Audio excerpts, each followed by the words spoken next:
कि आप कह रहे हो भगवान की एक बार नाम लेने से, भगवान का एक बार नाम लेने से जीव के समस्त पाप नष्ट हो जाते हैं?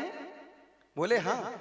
तब परीक्षित जी ने कहा जन्म जन्मांतर के पाप कितने, और प्रभु का एक बार नाम लेने से समाप्त हो जाते, ये बात मैं नहीं मानता। अच्छा कोई मानेगा? नहीं दादी बताओ, जन्म जन्मांतर के पाप कितने, हम नित्य प्रति पाप कर रहे हैं, और एक बार भगवान के नाम लेने से पाप? बोले नहीं हो सकता। क्यों नहीं हो सकता? और हो भी सकता है। अब हो क्यों सकता है वो अभी बताएंगे थोड़ी देर में, कि एक बार नाम लेने से कैसे व्यक्ति का उद्धार हो सकता है, और तुम्हारा उद्धार क्यों नहीं हो रहा वो भी बताएंगे। तब कहा किसी का हुआ? बोले हुआ। किसका? तब कहा कान कुब्जे दुजा कश्चित तासी पतिर अजामिला। एक महाराज कान कुब्ज नगर में एक ब्राह्मण रहता था। उस ब्राह्मण का नाम अजामिल था। त्रिकाल संध्या करता था, भगवान का भजन करता था। उसकी पत्नी थी, बड़े आनंद के साथ रह रहे थे। लेकिन एक बार अजामिल जंगल में समिधा बीनने के लिए, हवन करने के लिए, समिधा लेने के लिए गया। उसने किसी सुंदर स्त्री को देखा, गणिका को देखा। उसको देखते ही उसका मन उस पर आ गया। उसको देख करके कहने लगा क्या तुम मुझसे विवाह करोगी? गणिका ने कहा कर लूंगी। बोले मैं शादीशुदा हूं। बोले तो पहले उसे निकालो, तब मैं तुम्हारे साथ रहूंगी। वो उसके रूप को देख करके इतना मोहित हो गया कि इसने पहले वाली पत्नी को घर से बाहर निकाल दिया। उसमें आसक्त हो गया, घर में रखने लगा। एक दिन की बात रहे, जब ये भजन करने के लिए, संध्या करने के लिए बैठा, तो गणिका ने रोक दिया कि ये क्या कर रहे हैं? बोले मैं अपनी संध्या वंदन कर रहा हूं, भगवान का भजन कर रहा हूं। बोले ना, ये नहीं चलेगा, मुझे धन दो, जहां है वहीं से धन दो। क्योंकि गणिका को, वैश्या को धन ही चाहिए और उसे कुछ नहीं चाहिए। तब कहा, गणिका ने बार बार जब ये बात कही तो पंडित जी ने संध्या वंदन छोड़ दिया, धन की व्यवस्था की। जो ब्राह्मण 3 बार संध्या वंदन करता था, उस गणिका के संग में रह करके एक बार का भी संध्या वंदन वो नहीं करता। जिनकी प्यारी वैश्या होंगी, उनकी यही दुर्गति होगी। जो सगे बाप की सगी नहीं, वो किसी और की क्या होगी? वो किसी की हो नहीं सकती। इनको धन चाहिए था।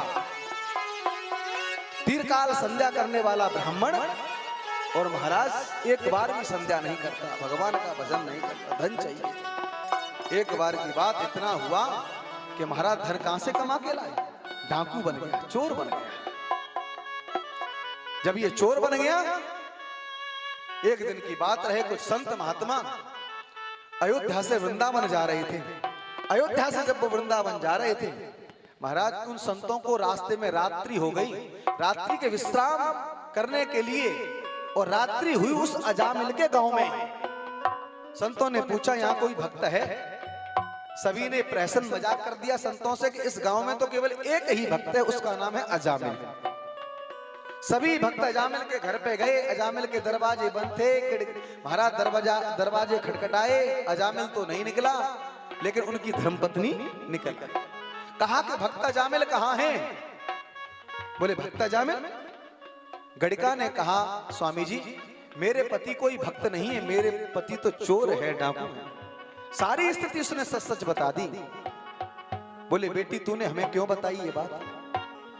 बोले मेरी माता ने कहा है सबसे झूठ बोलना, लेकिन संत से झूठ मत बोलना। बेटी हमें भोजन की आवश्यकता है, हम सुबह वृंदावन निकल जाएंगे, हम कहां रहेंगे? गणिका ने कहा कि प्रभु मेरे हाथों से तुम भोजन करोगे, आपका हृदय भी अपवित्र हो जाएगा, इसलिए मैं तुम्हें सूखा भोजन देती हूं, और सूखा भोजन लेने के बाद आप यहां सामने मेरे घर के दरवाजे पे बैठ के भोजन को बनाए पाए आनंद के साथ। संतों ने वैसा ही किया, लेकिन रात्रि में अजामिल आ गया। अजामिल ने जब रात्रि में अपने यहाँ पर संत महात्माओं को देखा तो महाराज शोर करने लगा, चिल्लाने लगा। जब चिल्लाने लगा, डांटने लगा संतों को, तो इतनी ही देर में महाराज उसकी पत्नी जो गड़का थी वो निकल करके बाहर आई, और ये अपनी पत्नी से बहुत डरता था। उसने कहा क्या बात है, क्या कह रहे संतों से, इनको मैंने रोका है, तुम्हारी हिम्मत कैसे हुई, तुमने इनको अपशब्द कहा। अच्छा देवी जी आपने कहा, हाथ जोड़ के खड़ा हो गया। बोले यही तुम्हारे पति हैं? बोले यही हमारे पति हैं। बोले अच्छा, अरे भक्त अजामिल यही है? बोले हाँ यही भक्त अजामिल है। अजामिल ने कहा मैं भक्त भक्त नहीं हूं कुछ भी, खबरदार सावधान हो जाना। बोले बेटा जिसके यहाँ भोजन किया जाता है, भोजन कराने के बाद में उसे दक्षिणा दी जाती है, भाई दक्षिणा तो देनी पड़ेगी। अजामिल ने कहा मेरी दक्षिणा यही है कि तुम्हारे अभी मैंने कमंडल ना छीड़, न यही मेरी दक्षिणा है ना, अब तक तो कमंडल भी छीड़ लेता तुम्हारे, अब भोजन कर लिया पा लिया, अब तुम चले जाओ। गड़का ने कहा, इसकी पत्नी ने, जब ये दक्षिणा मांग रहे थे क्यों नहीं देते, दीजिए इनको दक्षिणा, तुम्हें क्या दूं। संतों ने कहा हम तेरा धन दौलत नहीं मांग रहे, रुपया पैसा नहीं मांग रहे। संतों ने देख लिया था कि इसकी पत्नी गर्भवती है, और पहले ही उसके यहाँ पर 9 संतानें हो चुकी हैं, और 10वें में भी ये गर्भवती है। संतों ने कहा कि तेरे यहाँ हम आशीर्वाद देते हैं, पुत्र होगा, उस पुत्र का नाम नारायण रख दे, बस इतनी सी दक्षिणा। बोले ठीक है रख देंगे, चिंता ना। बोले जाओ उसका नाम नारायण रख देना। संत महात्मा आशीर्वाद दे करके चले गए। देखिए संत जब तक बोलेगा नहीं तब तक बोलेगा नहीं, और संत जब बोलेगा तो तुम्हारे जीवन की दिशा को बदल देगा, तुम्हारे जीवन को सुधार देगा। अंत तो गत्वा कुछ महीने के बाद में 10वें संतान के रूप में अजामिल के यहाँ पर पुत्र हो गया, और अजामिल ने संतों के कहने पर उस पुत्र का नाम नारायण ही रख दिया, सबसे छोटा था। और नारायण में इसकी इतनी आसक्ति हो गई, इतना प्रेम हो गया कि जहां जाता वहीं नारायण को लेकर के जाता। सब्जी खरीदने तो नारायण को लेके जा रहा है, बाजार जा रहा है तो नारायण को लेकर के जाता है, कहीं घूमने जाता तो नारायण, और किसी को लेके न जाए लेकिन छोटे पुत्र नारायण को ही लेकर के जाए। और लेके भी जाना चाहिए महाराज, पिताजी छोटे बेटा से बड़ा प्यार करते हैं, बोलो राधे। और हकीकत है, छोटे से पिताजी, बड़े से माताजी, बीच वाले से भगवान जी, बोलो राधे राधे। हाँ हकीकत है, में क्या बात है।